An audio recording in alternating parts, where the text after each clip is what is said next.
Between 2007 and 2010, personnel from the American Bottom Field Station of the Illinois State Archaeological Survey completed 3 separate cultural resource projects associated with proposed developments in French Cahokia, Illinois. 2 of the projects were carried out on behalf of the Illinois Department of Transportation, and another was completed as part of a private contract. Although the scale of the work for each project was relatively small, investigations resulted in the identification and excavation of numerous 18th and early 19th century French colonial and early American subsurface features, which produced a wealth of material culture. France throughout much of the 17th and 18th centuries largely controlled the vast region known as the Illinois country. During that period, the French utilized the expansive river system as a key transportation and supply corridor that linked settlements and fortifications from the Great Lakes to the Gulf Coast. Priests from the Seminary of Foreign Missions in Quebec founded Cahokia as the Holy Family Mission in 1699. They settled among bands of the Tamaroa and Cahokia and chiefly sought to convert the population to Christianity.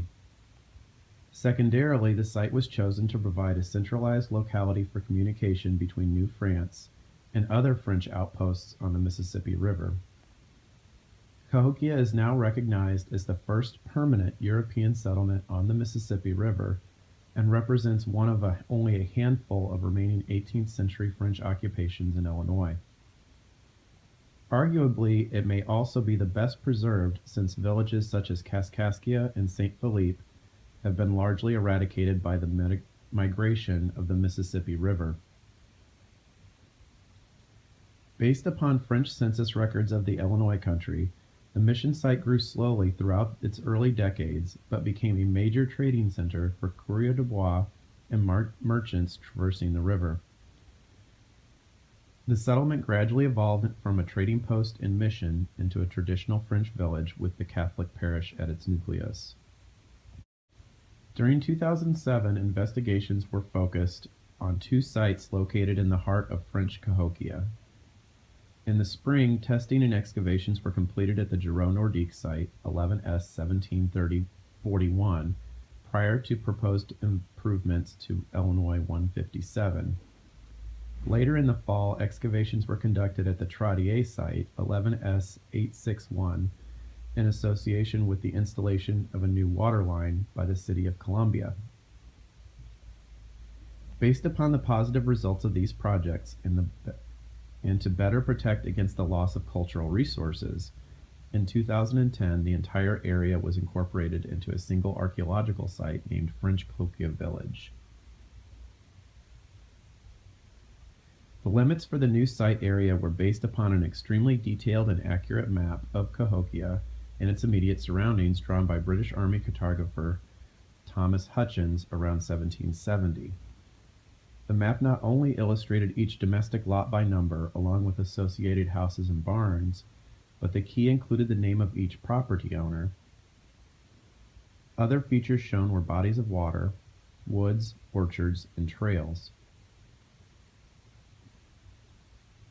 One trail leading south was labeled Road to Chartres in reference to the French garrison at Fort de Chartres, while a northerly trail leads towards the Mississippi River and likely fledgling St. Louis. The project area at Giroux Nordique primarily impacted portions of lots 4 and 5 as defined by the Hutchins map.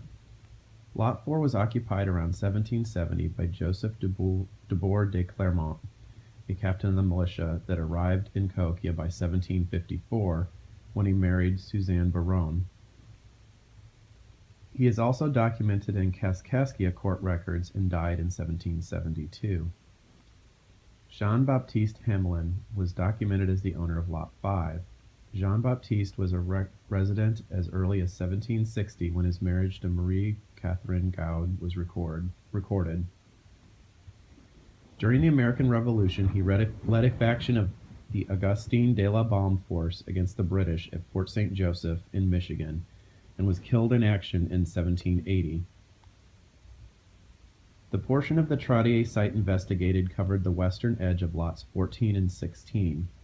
According to Hutchins, Lot 14 was owned by Francois Lapierre around 1770, and Lot 16 by Joseph Lachance.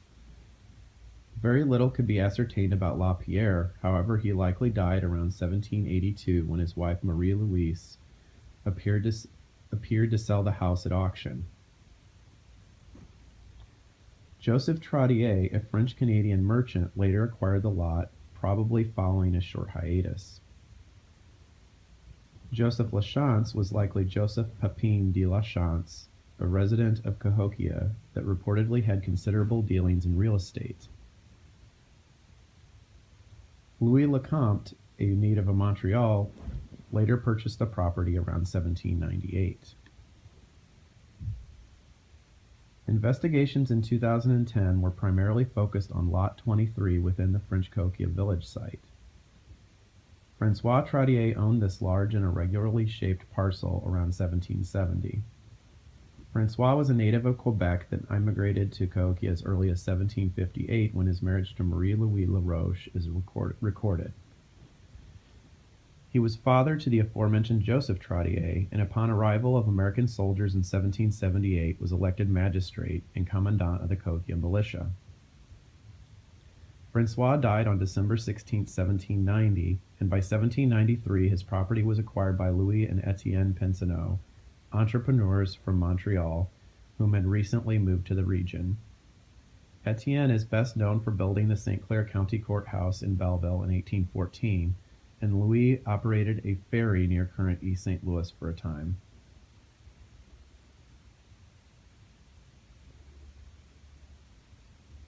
By utilizing GIS software, we have been able to georeference the Thomas Hutchins map of Cahokia onto modern aerial photography.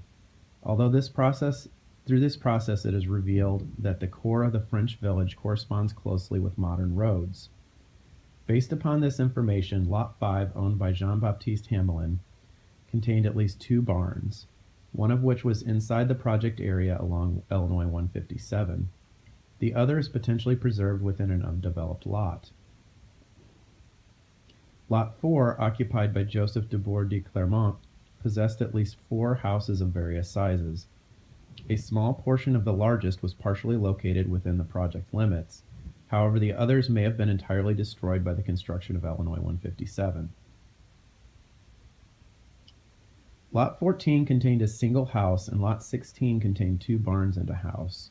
However, only the Joseph Lachance house on Lot 16 was situated adjacent to the waterline project area. The house on Lot 14 may be preserved within a lot owned by the Holy Family Catholic Parish.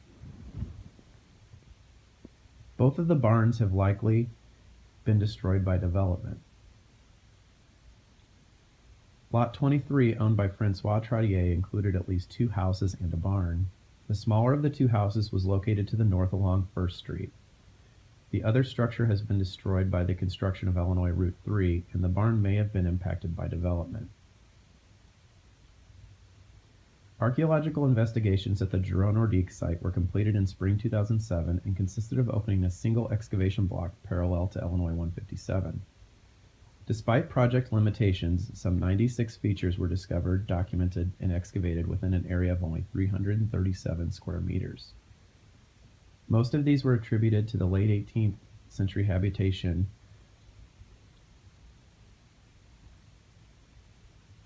by the Tamaroa and Cahokia, and later occupation by French-Canadian immigrants. While some features had been partially disturbed by previous roadwork and pipeline activities, overall feature integrity was exceptional. A cluster of features to the south was partially comprised of a suite of Native American smudge pits, storage pits, and a structure basin. Also present were posts, pit cellars, and a wall trench affiliated with an 18th century French structure, and an early 19th century cellar with associated posts. The complex central cluster corresponds closely with the location of a barn owned by Jean-Baptiste Hamelin. However, based upon the presence of multiple pit cellars, this more likely represents the remains of a poteau en terre or post and ground domicile. The northern end of the project area was heavily disturbed. However, partial wall trenches, possibly related to one of the Clermont buildings, were documented. The likely Cahokian or Tamaroan house basin measured roughly 2.6 by 2.2 meters and extended to a depth of 0.48 meters. No posts were found in relation. Superimposed on the filled basin and surrounding the area were at least 6 smudge pits. These small facilities used charred plant material such as corn cobs to burnish animal hides or the interior of clay vessels. These features were likely abandoned sometime prior to circa 1735, when most of the Cahokia were moved to a new mission site at Monk's Mound. The Giro Nordique site was then reoccupied around 1760 by the French-Canadian residents of Cahokia. The aforementioned pit cellars measured approximately 3 by 2 meters in plan and reached an average depth of 0.65 meters. Each was located beneath or adjacent to the floor of a plateau-en-terre structure and may have been accessed through a trapdoor above. Jean-Baptiste Hamelin dwelling measured at least 8 by 8 meters. The attributes of each wall trench differed greatly, likely due to the presence of separate architectural elements, such as exterior, partition, and sleeper walls. Traditional French Creole houses also often possess deep porches or galleries. An example is the Baquette-Rabault House in St. Genevieve, Missouri, a plateau-en-terre structure constructed sometime during the 1780s.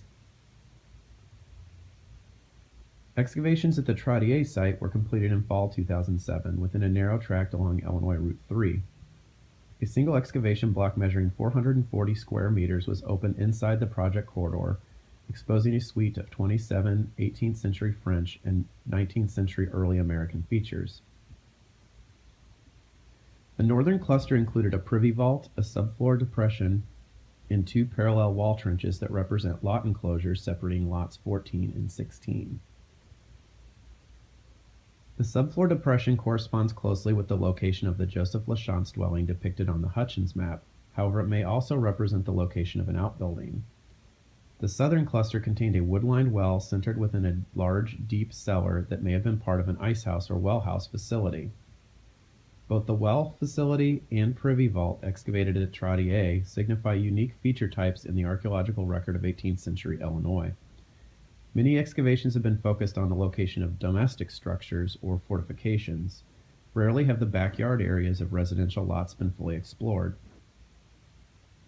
Therefore, the archaeological signature of outbuildings like privies, cisterns, wells, and smokehouses from this period are virtually unknown. Investigations within Lot 23 of the French Cahokia village site were completed in the summer and fall of 2010. Following the excavation of several 1 by 1 meter test units, a 50 square meter excavation block was opened along First Street. This resulted in the exposure of an intact A-horizon mixed with circa 1760 to 1820s artifacts. The A-horizon within the excavation block was hand excavated and all soils were screened. Below, excavators encountered the footprint of a probable bateau-sur-sol or post-on-sill structure. The feature measured approximately 11 meters east to west, but less than 1.5 meters was exposed from the edge of First Street due to project limitations. The area tested was further restricted due to the presence of an active natural gas line along First Street. The structure consisted of a series of shallow trenches or depressions. The larger trenches were filled with large quantities of limestone debris and sandy lime mortar fragments, possibly indicative of a limestone foundation. The wide central area also contained numerous large limestone fragments that could represent the ruins of a fireplace foundation.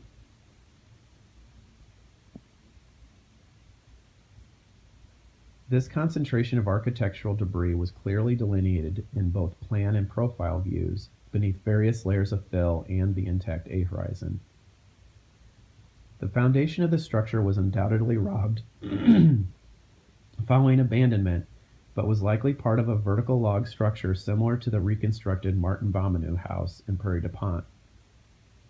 The wide section of limestone foundation that forms the fireplace footing strongly resembles a central section of the feature on Lot 23. Each of the aforementioned archaeological projects resulted in the recovery of well-preserved assemblages of 18th century material culture. These artifacts were affiliated with both the 18th century Native American and French Canadian inhabitants of Cahokia, and the vast majority were yielded from feature context. Lead-glazed earthenware, primarily of French origin, was recovered from both Native American and French contexts. This includes Saintonge wares typically produced in the Charente region of western France that were used heavily for export to the colonies.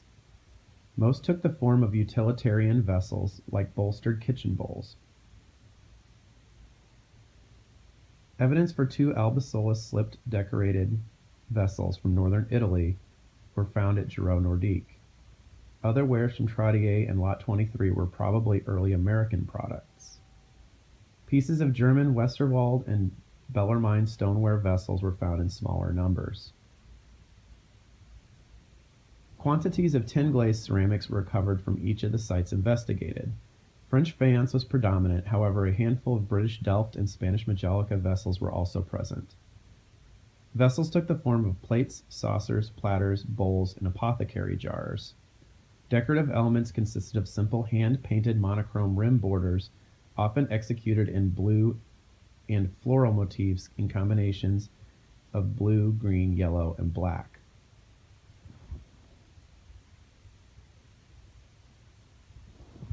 A refined ceramic assemblage was dominated by creamware, but was also comprised of pearlware in post-circa 1780 contexts. Creamware vessels consisted of both tea and tableware, including plates possessing royal pattern molded rims, waste bowls, cups, and saucers. Multiple vessels from Lot 23 exhibited a hand-painted brown and orange floral motif. Pearlware vessels took the form of plates, bowls, cups, saucers, and serving dishes. Cups and saucers were painted in both monochrome blue china glaze patterns common circa 1775 to 1810 and polychrome painted soft pastel motifs frequently recovered on circa 1795 to 1815 archaeological contexts. A modest number of glass containers were recognized within each assemblage. Most common were olive-colored wine or spirits bottles of probable French origin, most of which exhibit V-shaped string lips. Also identified were square-shaped case bottles, a flint glass phial, and blue-green flacons. Flacons and phials were considered general-purpose utility bottles that translate literally to bottle and flask. They served a wide variety of purposes, and may have contained anything from foodstuffs to medicine. Also found were several round, dip-molded tumblers represented by basal fragments and rims. It is possible that some of the smaller rim fragments belong to stemware drinking glasses.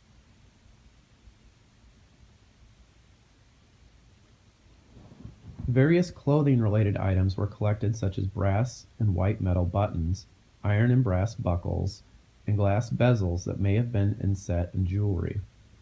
Related activities such as sewing were represented through straight pins and scissor fragments. Other small tools were iron strike-a-lights, awls, and punches, as well as clasp knife and fixed knife blades and handles. Miscellaneous items include a pewter snuff box fragment, brass kettle patches, and a brass mouth harp. A modest collection of firearms-related items were recovered from each site, including gun flints, lead shot, and gun hardware. The flints consist of mostly French blade and spall types. Many of the spalls exhibit scars consistent with strike-a-light use. A few spalls were comprised of local Burlington chert, suggestive of Native American use and manufacture. The majority of lead shot was unfired and exhibited mold scars or sprue. Only one example had been flattened due to firing, and it may have been deposited in conjunction with butchered animal remains. The musket balls ranged from .44 to .579 caliber, with a mean of .497 or 12.45 grams, indicative of use with smaller bore trade or hunting fusee, rather than arms issued to the French military at the time. Gun hardware included a fragmented brass serpent side plate, iron gun cocks, a broken frizzen, and a brass trigger guard. The guard strongly resembles a Fusil Fin French gun dating to the period 1735 to 1760 and is embellished with a finely engraved floral motif. It has been proposed that these types of guns were manufactured in Maubeuge specifically for trade with Native Americans.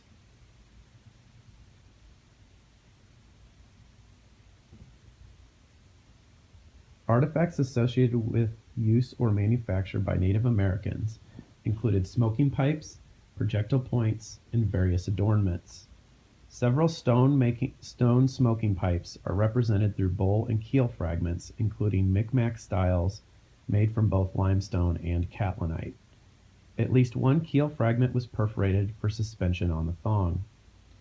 A limestone basal fragment from a possible platform pipe and a limestone bowl engraved with a series of upturned triangles and diagonal lines were recovered from the Native American component at Juro-Nordique.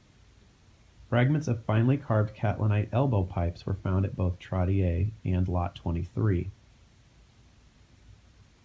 Projectile points included chipped stone arrow points, brass points, and one iron point. The stone points are Madison types manufactured from local Burlington chert and are similar to those often recovered from nearby Mississippian prehistoric sites. The brass points are cut from sheet scrap and are roughly triangular to diamond-shaped and possess a small hafting stem. Metallic adornments consist of brass tinkling cones, brass tube beads, a silver trade brooch, and a damaged hawk bell.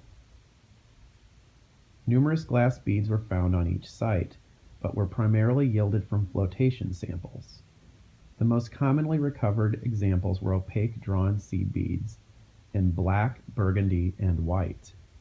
A few larger drawn and compound glass beads were hand collected during excavations. One interesting item collected during the excavation of a Native American storage pit at Juro-Nordique was a small brass Jesuit ring. The ring is comprised of a single cast of brass with a small octagonal plaque. A design has been hand engraved that displays a Roman numeral II with a rope or cable style border. The diameter of the ring is small, measuring only 15 millimeters, suggesting that it may have been a child's finger ring. Jesuit rings earned their moniker by being commonly associated with the conversion activities of missionary priests, particularly Jesuits. Although they have been recovered from a number of 17th and 18th century sites in Illinois, the inventory of more than 30 rings is spatially skewed, with 25 examples being collected near Starved Rock in northern Illinois. To date, only 5 specimens have been found on sites located in southern Illinois. Architectural items not shown here were predominantly hand-forged iron nails and small fragments of thin window glass. Large quantities of limestone and fragments of whitewashed plaster or mortar were also found in the field but not collected. Much of the debris may represent a form of perotage or bouillage, filling the gaps between upright timbers. Very few brick fragments were noted, suggesting a lack of brick structural attributes.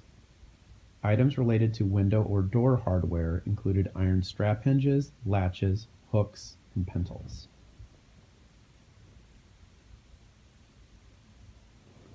To date, only a handful of domestic sites have been investigated within the confines of French Cahokia. Paul Maynard conducted the first of these at the Cahokia Courthouse site in 1939.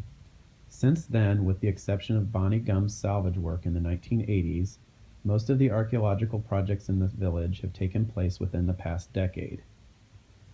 This includes work by the Illinois State Archaeological Survey prior to various developments. Despite being constricted by small project areas, most of these investigations resulted in the identification of 18th century French domestic and/or Native American subsurface features. Structural elements were somewhat limited and often took the form of bateau-en-terre wall trenches and/or associated storage cellars. Conversely, research-based excavations completed by Robert Mazurem at the Duck House and Gamon sites were focused specifically on the location of French Creole domiciles. To date, archaeological projects have investigated portions of only 14 of the 64 village lots depicted by Hutchins in 1770. The work completed at Giraud Nordique in 2007 confirmed the location of a Poteau-en-Terre dwelling inhabited by Jean-Baptiste Hamelin from around the time of his marriage in 1760 until he was killed in 1780 fighting for the American Revolution. Excavations within the western portion of the Trottier site in the fall of 2007 resulted in the documentation of previously unknown yard area features affiliated with Joseph Pepin de la Chance. It also confirmed the presence of palisaded lot enclosures on French domestic properties.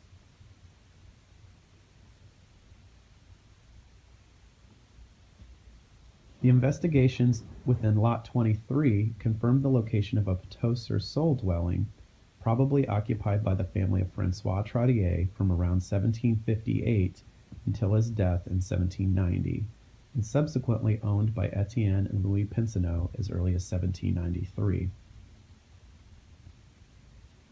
The modest artifact assemblages recovered from each site corroborate with the existing documentary evidence, and although limited in nature, each project has gleaned important new information on prominent 18th century residents of Cahokia.